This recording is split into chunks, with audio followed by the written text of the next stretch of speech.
তাহলে কৃষ্ণ বলে ডাকলে এক মন এক প্রাণ এক করে তাকে ডাকতে হবে। আর সেই ডাক যদি একবার তার কর্ণে গিয়ে পৌঁছায়, বলে তুমি তাকে ভুলে গেলে, সে কিন্তু তোমাকে সে তোমাকে ভুলবে না। এখন দেখো, ভেবে দেখো কোথায় আছে ভগবান। আমরা তীর্থে যাচ্ছি, মায়াপুর যাচ্ছি, বৃন্দাবন যাচ্ছি, পুরী যাচ্ছি, কেন?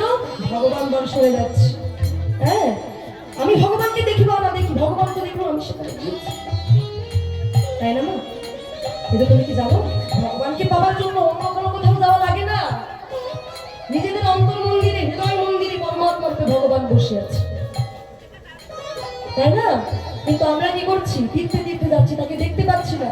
তিনি সর্বত্রে আছে, হাটে দেখছি, মাঠে দেখছি, বাজারে দেখছি, কিন্তু চিনতে পারছি না। কেন? যতক্ষণ না জীবের গুরুর কৃপা না হয়, সাধুর কৃপা না হয়, জীব ভগবানকে সম্মুখে দেখেও কোনো কাজে আসবে, কোনো কাজে আসবে না। তাহলে বললেন কি?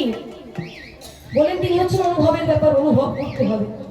যেমন বাতাস আছে আমরা জানি, কিন্তু বাতাসকে তো আর দুনয়নে দর্শন করা যায় না।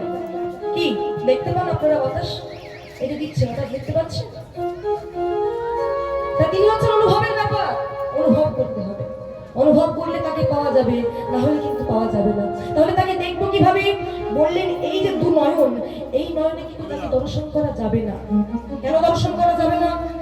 না, এই যে নয়ন, এই নয়নে আমরা পার্থিব জগতের সবকিছু দেখতে পাই, এই নয়নে পরমার্থিব জগতের কিছুই দেখা যাবে না। তাহলে কোন নয়নে দেখা যাবে? বললেন দু নয়নের মাঝে আর একটা নয়ন রয়েছে, যার নাম হচ্ছে দিব্য নয়ন। বলেন সেই নয়নটা প্রকাশ করাবে কে, ফোটাবে কে? বলেন সেই নয়নটা প্রকাশ করতে পারেন একমাত্র সৎগুরু, কেবলমাত্র সৎগুরু। তাই এখনো সময় আছে, সৎগুরু চরণ আশ্রয় করে নিজেকে কৃষ্ণ পদে সঁপে দাও, দেখবে মায়া তোমাকে কিন্তু কাবু করতে পারবে না। মায়া কাবু করতে পারবে না। তোমার মধ্যে জ্ঞান আছে, বিদ্যা আছে, বুদ্ধি আছে, কিন্তু তোমার মধ্যে যদি ভক্তি না থাকে, তোমার ওই জ্ঞান বুদ্ধির কোনো মূল্য নেই। চারিবেদ সর্বদর্শন করিয়া যে জন সেটি গৌরাঙ্গ নাহি ভজে, বৃথা তার অধ্যয়ন লোচন বিহীন জন, দর্পণে অন্ধে কি বাঁকা। একটা অন্ধ ব্যক্তির সামনে যদি একটা আয়না ধরে, অন্ধ ব্যক্তি নিজের বদনটা ওই আয়নায় দেখতে পাবে? ঠিক তেমনি তোমার জ্ঞান আছে, বিদ্যা আছে, বুদ্ধি আছে, তোমার মধ্যে ভক্তি নেই, ওই জ্ঞান বুদ্ধির কোনো মূল্য নেই। বললেন কি? বললেন বেদ ও বিদ্যা তো কিছু নাহি জানো তো, সে যদি গৌরাঙ্গ করে সার। বেদ বিদ্যা যা কিছু আছে সমস্ত কিছু জানবার দরকার নেই, শুধুমাত্র গৌর হরিকে সার করো। শুধুমাত্র গৌর হরিকে সার যদি করতে পারো, সে যদি গৌরাঙ্গ করে সার, ঠাকুর নয়নানন্দিতে হলে, সেই তো সকলে জানে সর্বসিদ্ধি করো তবে। তাই তাই কি বললেন? আমাদেরকে সৎ গুরুজনের আশ্রয় করতে হবে, তবেই কিন্তু আমরা একটু একটু করে ভগবত মাকে দর্শন করতে পারবো, যেতে পারবো। আর তা যদি না করি, তাহলে যতই ঘরের মধ্যে কৃষ্ণ কৃষ্ণ করো, কৃষ্ণ আর এসে দেখা দেবে না। হ্যাঁ, কৃষ্ণ আর এসে দেখা দেবে না। তো সৎ গুরুজনের আশ্রয় করতে হবে। সৎসঙ্গে পড়লে, ভক্ত সঙ্গ করলে, গুরুদেবের আশ্রমে আসলে, বা আপনারাই বলুন না, যদি 5 জন রমণী আপনারা একটা কাছে হন, এক কাছে হন, সেখানে কি হবে? কৃষ্ণ কথা, হরি কথা হবে? নিশ্চয়ই হবে। হ্যাঁ, শুধু হবে কি নাম কথা, পরনিন্দা, পরচর্চা, কুকথা। কিন্তু আপনি গুরুদেবের আশ্রমে আসুন, গুরুদেবের কাছে গিয়ে ওই 2 মিনিট বসুন কি 5 মিনিট বসুন, 2 ঘন্টা বসুন, দেখবেন কৃষ্ণ কথা ছাড়া আর অন্য কিছু হবে না। হ্যাঁ, তার বড় প্রমাণ আপনাদের সকলের গুরুদেব, যেনার আবির্ভাব থেকে আপনারা এসেছেন।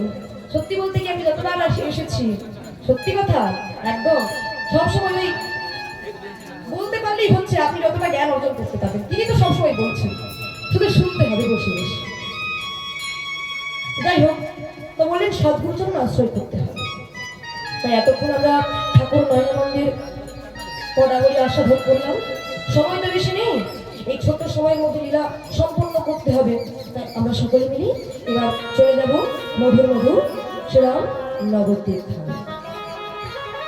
নবদ্বীপ ধামে আজ থেকে প্রায় 540 বছর পূর্বে শ্রীরাম নদিয়া নগরে সচিমাতা হোসেন্ধু বাজি মহাপ্রভু আমার জন্ম নেবার পর সচিমায়ের কোলে তিনি বাল্যলীলা সম্পূর্ণ করে তিনি বিদ্যাভাসে দিগ্বিজয় পণ্ডিত। পণ্ডিত হওয়ার পর তেনার পিতা জগন্নাথ মিশ্র, যিনি কিনা দেহ রাখলেন, অর্থাৎ ইহলোক ছেড়ে পরলোক গমন করলেন। তখন মহাপ্রভু স্বয়ং গয়াধামে গিয়ে বিষ্ণু পাদ পদ্মে পিতাঙ্গনে পিণ্ডদান করেছেন। পিণ্ডদান করে গৃহে ফিরে এসেছিলেন, আর গৃহে ফিরে এসে এই হরিনাম সংকীর্তন প্রচার করতে আরম্ভ করলেন। তিনি প্রতিনিয়ত হরিনাম করেন এবং শ্রীবাসের আঙিনায় হরিনাম করেন। আজও মহাপ্রভু অগণিত ভক্তকে সঙ্গে করে নয় ওই শ্রীবাসের আঙিনায় নৃত্য করছেন, আর ওই হরিনামের মধ্যে মজে রয়েছে। আর হরিনাম করতে করতে হঠাৎ পাশে শ্রীবাস পণ্ডিতকে ডেকে বলছে, আচ্ছা শ্রীবাস। সঙ্গে সঙ্গে শ্রীবাস বলছে, বলুন প্রভু, তোমায় একটা কথা জিজ্ঞাসা করব। আমি তো আজকে এই হরিনাম সংকীর্তন করছি, নাচছি, গাইছি, কিন্তু আমার মনটা কেন জানি আজ ওই ব্রজের কথা বারবার মনে পড়ছে। এই নাম করতে করতে যখনই আমি নয়ন দুটো মুদ্রিত করছি, ওই ব্রজের দৃশ্যগুলো আমার সম্মুখে একদম ভাসছে। কেন জানি না সুভাষ, আমার এমন মনে হচ্ছে। আচ্ছা সুভাষ, একটা কথা বলবি? তোমরা তো সকলে আমায় বলো, আমি নাকি ওই ব্রজে